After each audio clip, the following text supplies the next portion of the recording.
હવે વાત કરીએ પોરબંદરની, જ્યાં મહાનગરપાલિકાની હદમાં જ ટોલ પ્લાઝાથી ત્રસ્ત થયેલા સ્થાનિકોએ આંદોલનની ચીમકી ઉચ્ચારી છે।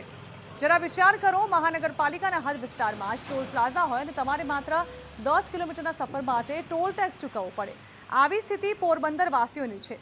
જ્યારથી પોરબંદરનો મહાનગરપાલિકામાં સમાવેશ થયો ત્યારે વનાના ગામ પણ પોરબંદરમાં ઉમેરાયું અને ત્યારથી જ વનાના ટોલ પ્લાઝા દૂર કરવા માટેની માંગ ઉઠી છે। ત્યારે હવે વનાના ટોલ પ્લાઝા દૂર કરવા માટે બહુજન સમાજવાદી પાર્ટી પણ મેદાને ઉતરી છે અને આંદોલન કરવાની ચીમકી ઉચ્ચારી છે। અનેક રજૂઆતો, અનેક વખતના વિરોધ છતાં વનાના ટોલ પ્લાઝા દૂર ન થતા લોકોમાં પણ રોષ ભભૂક્યો છે। ત્યારે સમગ્ર મામલે કમિશનરનું કહેવું છે કે વનાના ટોલ પ્લાઝા દૂર કરવા અંગે હાઈવે ઓથોરિટીને પણ પત્ર લખીને જાણ કરવામાં આવી છે, પરંતુ આજ દિન સુધી હાઈવે ઓથોરિટી દ્વારા કોઈ નિરાકરણ નથી આવ્યું। તેથી આગામી સમયમાં ટીપી સ્કીમ બનશે ત્યારે વાહન ચાલકો ટોલ પ્લાઝા પર પસાર થયા વિના જ અવરજવર કરી શકે તે પ્રમાણેના નવા રસ્તા બનાવવામાં આવશે, જેના લીધે વાહન ચાલકોનું આર્થિક ભારણ પણ ઘટશે।